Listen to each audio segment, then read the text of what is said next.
Cristiano Ronaldo is one of the most valuable footballers on the planet. His talent is mesmerizing. He's really, really good technically, he's really fast. He's an athlete, a complete athlete. Cristiano Ronaldo is one of the best players in the world. But what is it that gives Ronaldo the edge over other players? To find out, he's come to this specially created state-of-the-art laboratory in Madrid. Here, in a world exclusive, sports science experts are going to forensically analyze what makes him such an efficient machine. Ronaldo will submit to an array of tests, each one designed to investigate a different strength in his game. It's amazing to see how my body works, so it's a fun day. The results are revealing and often surprising as Cristiano Ronaldo is tested to the limit.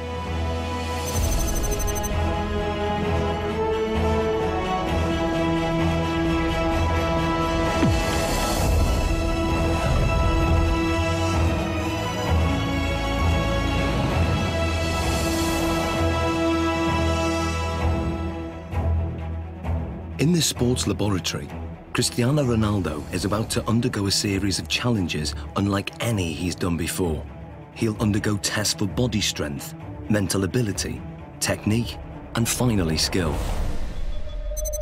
Guiding him through this is football consultant Andy Ansar. He's teamed up with leading sports scientists, hoping to uncover the secrets behind Ronaldo's tremendous ability. Shall we stretch out properly? The first of the 4 challenges is one of the most crucial on a football pitch: body strength. With 40 goals in a single season, Ronaldo is La Liga's highest scoring player ever. One of the fastest men on the pitch, his lower body strength gives him the acceleration to get that hair's breadth nearer the ball. And in today's game, every millimetre counts.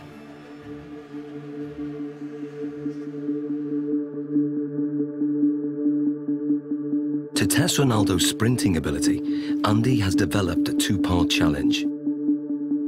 First, a straight sprint over 25 metres. Then, a 25-metre zigzag sprint, designed to measure speed and agility.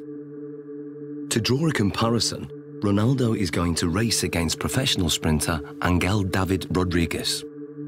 Rodriguez is the Spanish champion over 100 metres, but how will he compare with Ronaldo over 25 metres? Infrared beam timing gates will give split-second results. And in charge of the test is biomechanics expert Neil Smith. We want to see the different muscles and the different components that are used in order to find out who's quicker, a sprinter or a footballer. Rodriguez is going to go first. Take your marks. Set.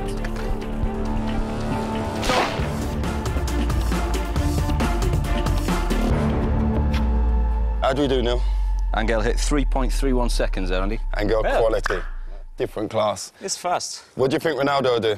Maybe the same, strong, accelerated. You sure? Yeah, I know. Slow-motion replays reveal that Rodriguez makes a strong, explosive start, reaching top speed in under half the distance.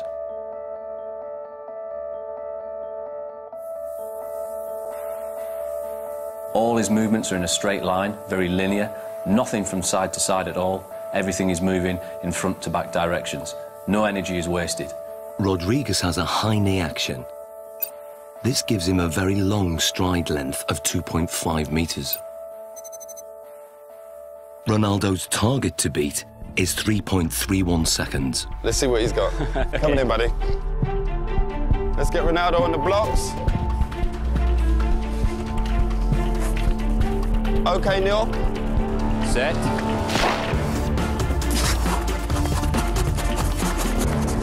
Angel, come and join us.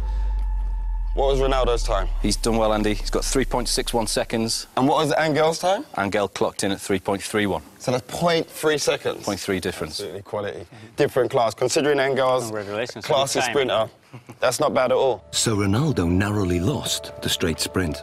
On closer analysis, the reasons why are clear. From a sprinter's point of view, Cristiano Ronaldo's technique isn't the best, but then Cristiano Ronaldo's not a sprinter. He's very quick off the mark, but his style is quite different. He has to still think about the sprinting. That's where his head goes back, and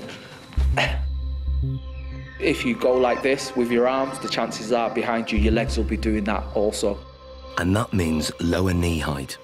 Because of his usual increase in speed and decrease in speed during a game of soccer, his stride length is quite short and quite sharp, quite staccato, and only covers 1.7 metres per stride.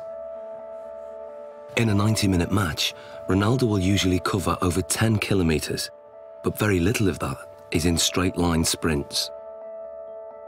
In football, the ability to abruptly change direction is vital, so the zigzag course is designed to replicate what happens in a game. How well do you think you'll do on the zigzag? Me? Yeah. He kicks me. Let's go and do our thing. Come on, guys, let's give it a go. Take your marks. Get set. Go. Rodriguez is still very fast around this course. He navigates the poles well, keeping his balance even when his body is almost at 45 degrees at some points.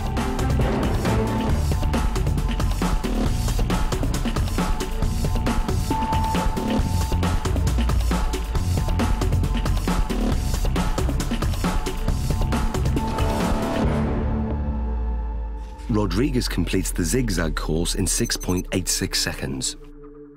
So Ronaldo, 6.86 to beat. What do you think? Well, because this is my type of work, I use more this in the game than run in straight line. So this is more my profile, my style. Perfect. Let's get him set. Okay. Good man. Take your marks. Get set. Go. Ronaldo's style of game has very little in common with the sprinters.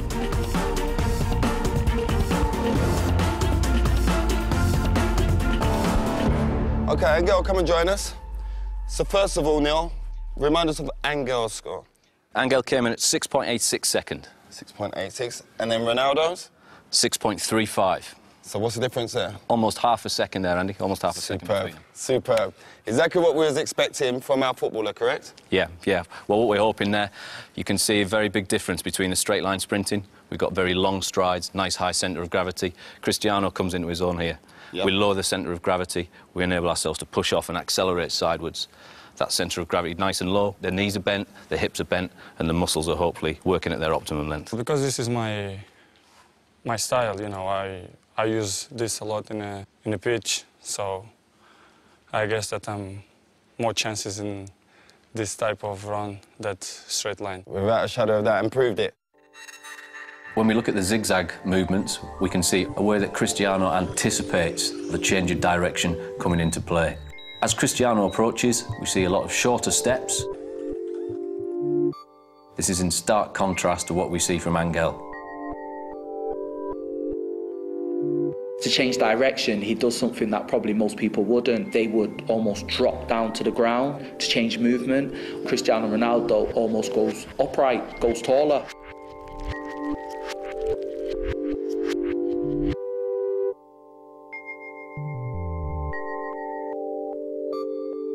Oh, look, he jumps into it with 2 feet this turn. Here we go. Yeah.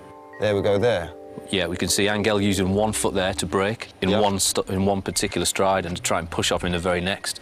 Cristiano's decelerating using both feet. Yeah. Places his centre of gravity inside the line of his foot, Yeah. and away he goes. It's almost like he uses 1 foot primarily for taking the braking force, as we see that inside foot there. Then the outside foot is more for the acceleration force. And Cristiano places approximately 5 body weights worth of force through that outside foot towards the next turn. So in what we're seeing now is he's multi-talented. That's a given anyway with Cristiano Ronaldo, but the way his body works and the way it's built and all the different components that he uses when sprinting affords him the ability to maybe perform in terms of an athletic sprint at the very, very highest level. Yeah, he's up there. We've seen his speed is up there. We've seen the movement and the agility is up there. He can change direction quickly. He can accelerate and decelerate whilst he's still concentrating on the game. Ronaldo won by quite a margin. His time over the zigzag sprint was 6.35 seconds. Clearly, his ability to corner at speed gives him an advantage.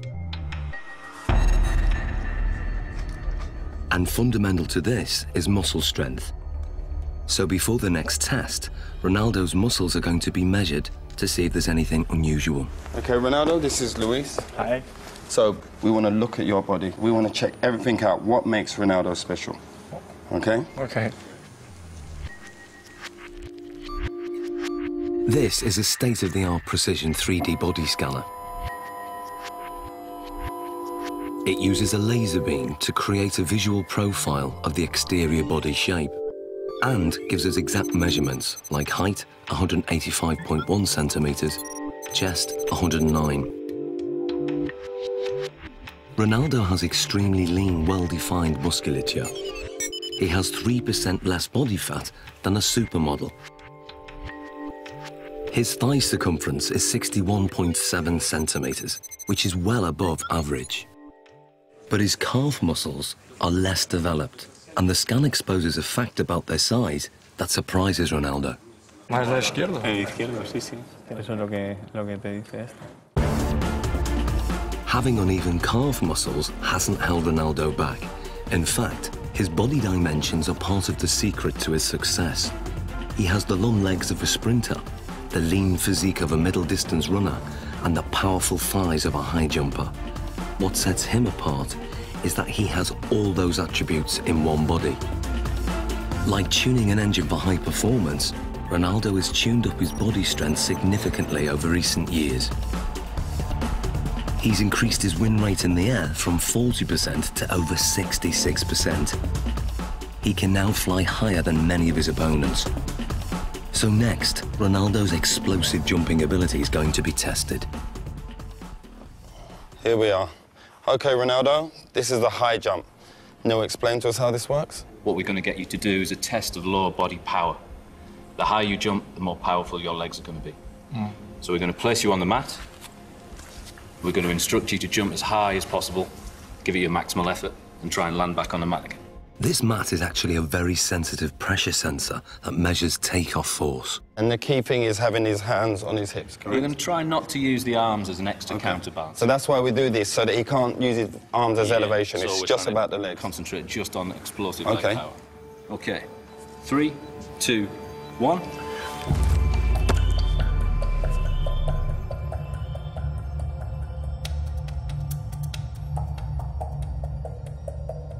The result is surprising.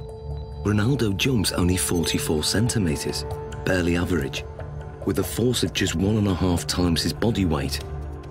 Something's wrong. So now, this is the thing. You don't jump like that in a game. Yeah. We have to make it relevant to football. Of course, if you jump with free hands, it's better. You jump more than... Yeah, you're quite limited. So can you also register that? If I get Ronaldo to jump, if he comes in and jumps up off one foot and lands... We'll get the impact of the pressure as he hits the pressure plate. Let's try that. Let's try that. 3, 2, 1, go. Now the results are very different. Ronaldo's body strength enables him to jump 78 centimeters, which is higher than the average NBA basketball player can jump. His takeoff force is almost 5 times his body weight, or 5 Gs, the same as an astronaut goes through at takeoff. But what's more intriguing is what he does in the air. When he jumps high, he tucks his knees and his legs up behind under his buttocks. This has the effect of raising the centre of gravity temporarily, but enables him to give this impression of hanging in the air, ready for him heading the ball into the goal. Excellent. Good, good, good. Awesome, Ronaldo. Let's move on to our next test.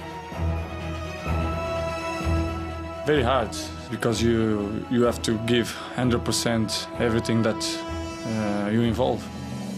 Ronaldo's muscle distribution and raw body strength contribute significantly to his ability. But the next set of tests will reveal how important his mental ability is to his game, and the results are truly stunning.